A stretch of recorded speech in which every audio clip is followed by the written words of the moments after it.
change the world. On we go.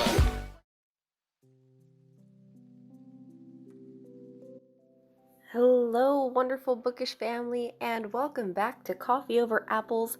Today I have for you a speed drawing video in which I am creating a custom bookmark for my second favorite book of 2020, and that was Just a Mercy by Bryan Stevenson. This book made me cry at least 5 times because it is one of the most hard-hitting, relevant things that I've ever read. And if you've read it, you know what I'm talking about. But if you haven't read it, words cannot describe the level of importance that this book holds if you are trying to gain a sense of empathy and understanding of current social issues. So if you're not entirely sure whether this book is for you, I'm going to recommend a TED Talk that Bryan Stevenson did, and I will leave the link for that below.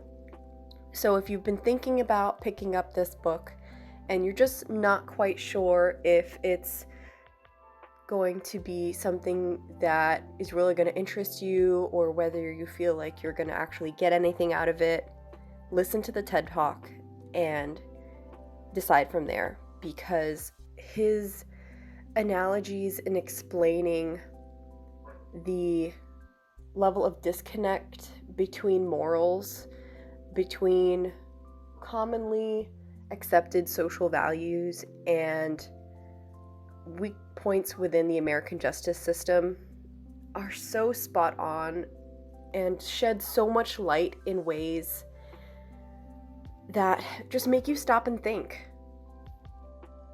I will not be getting into any spoilers in this video, but I'm briefly going to explain what this book is about and then just pull out some key points that I wanted to discuss without going into spoilers. So my inspiration for this bookmark was I wanted to do something that was peaceful because this book is all about hope and change. So the idea that I had was kind of looking down at this table in which we see all these different case files, and I wanted this to represent the work that the lawyers did, Bryan Stevenson and his team, and also include something peaceful such as flowers to show that even though all of the individuals in all of these cases are treated like statistics, they're not, that they're people, and that they are as delicate as these flowers and deserve all of the delicacy for their situations to be handled correctly and morally. So the whole point of the book is that Bryan Stevenson started in the 1980s the Equal Justice Initiative, in which he became a lawyer that represented individuals on death row, but more specifically Black men whose cases many people did not want to take, or what he believed at the time may have been mishandled.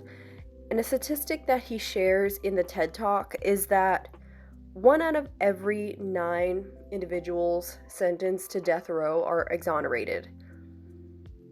Just sit on that fact for a second, because when I first heard it, I had to stop.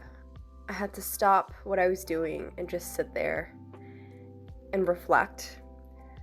Because as he states, that should not be acceptable. A 1 in 9 chance of an innocent person being executed for a crime they didn't commit is absolutely insane. And he gives many different examples as to other ways in which we would not accept a 1 out of 9 statistic. Like, we wouldn't accept if 1 out of 9, people died of food poisoning every time you went to go eat food from McDonald's or something. Like, that's just an example that I'm thinking of, but it's just ridiculous things that, like, out of that, we would throw these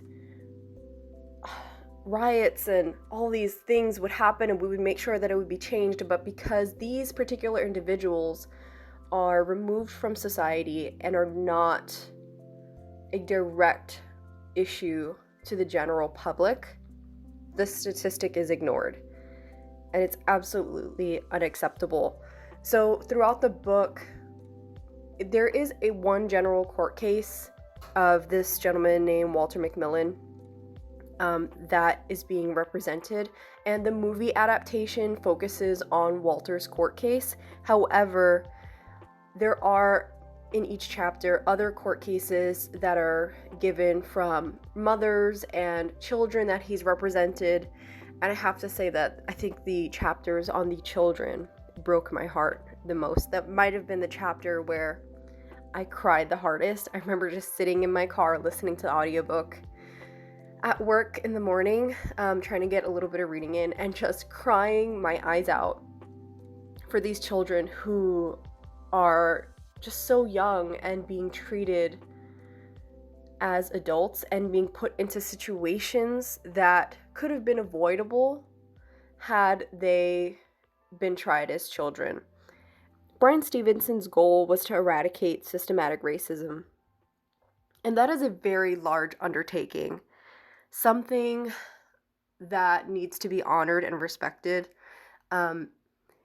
What hit home most for me is that it really made me reflect on my own moral code, because I can say from experience that I've witnessed and been victimized by systematic racism.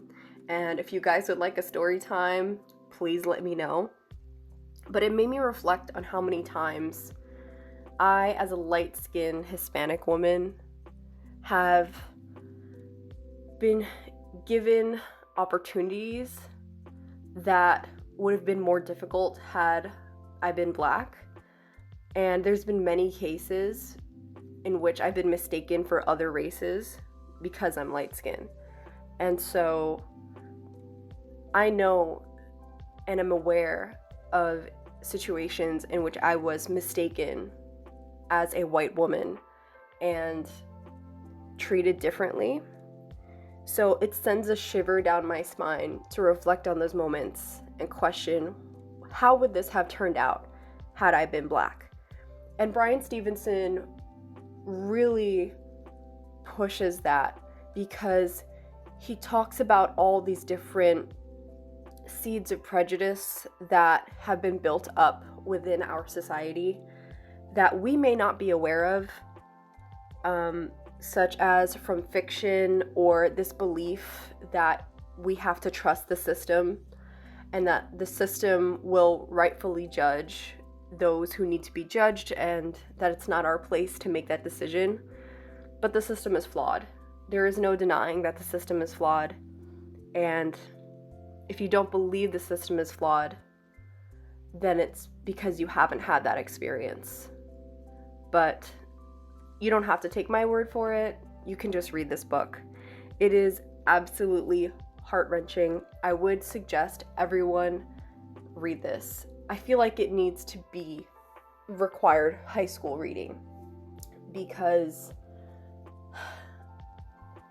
I understand what Reading to Kill a Mockingbird is trying to do by being required reading in high schools in America, but Just Mercy does it so much better and so much more eloquently and relevantly, because by trying to read To Kill a Mockingbird, we're using fictional characters to represent current social issues using an early 20th century lens.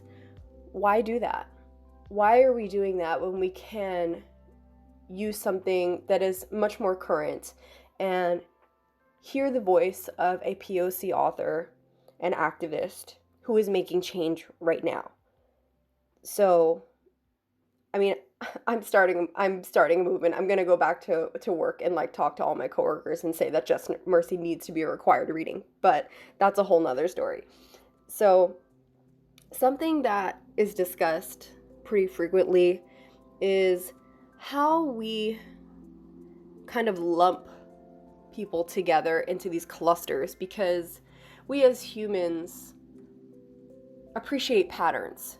We appreciate routine and redundancy, and that could be a really positive thing in most aspects of life.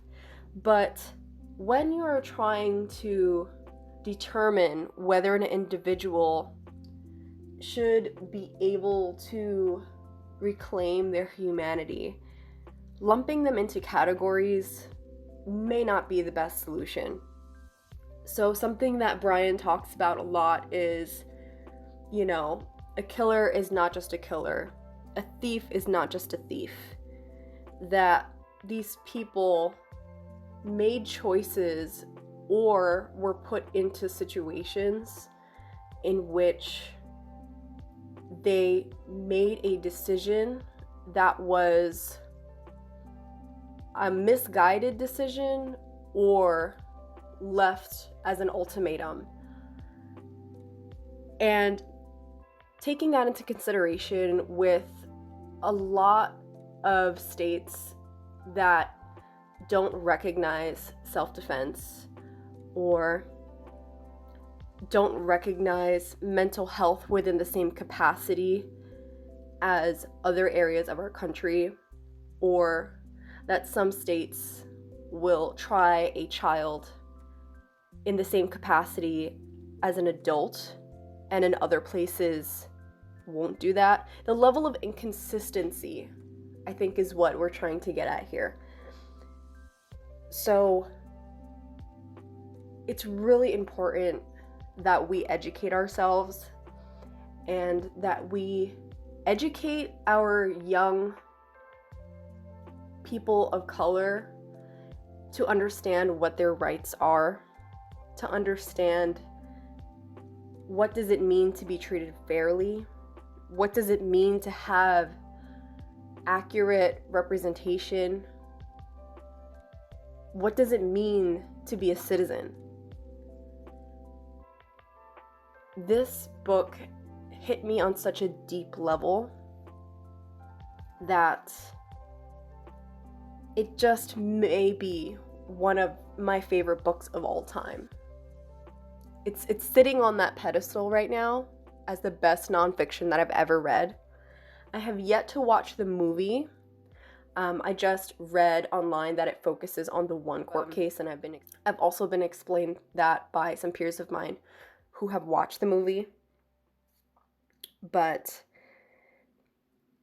it is just incredible, and I highly suggest that you read it if you haven't read it, because it will give you a new aspect on life.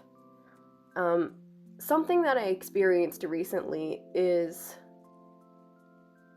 a kind of culture shock when I recently traveled to Texas for an emergency trip. I felt a sense of culture shock when I went there because living in the New York area, we have so much diversity.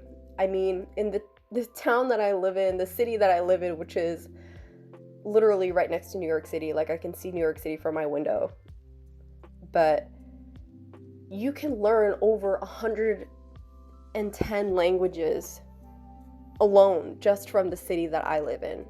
You can find food from over 100 different countries, all within a 100-mile radius, less than that, all within a 50-mile radius from here. There's just so much culture here, and it's just rich in so much diversity. And when I went to Texas, it struck me how limited the diversity was. How I really didn't see any Black people while I was there. And it got me wondering how, if we don't make it important that all parts of America are teaching the BIPOC experience, how can we expect our next generation of young Americans to grow up and be empathetic and understanding of the plight that a large portion of our citizens are undergoing. How could we expect that? So that is why I am making a motion to make Just Mercy required reading in all high schools. I don't know how I'm going to do it, but I'm going to start local. So that being said, I hope that you really decide to pick up this book because it is life-changing. And I really hope that you enjoyed this speed drawing. I really enjoyed making this one. The pastel colors were really representative of the level of empathy for all of the individuals who were affected by these situations, and the level of empathy that Bryan Stevenson worked to spread. Okay guys, that's it for this review. I hope you enjoyed it. If you like this kind of content, please don't forget to give it a thumbs up. I post videos every Wednesday and Saturday. I'll see you next time. Bye. What's it making, Mr. Wonka? Mr. Wonka worked the factory. And your wildest wild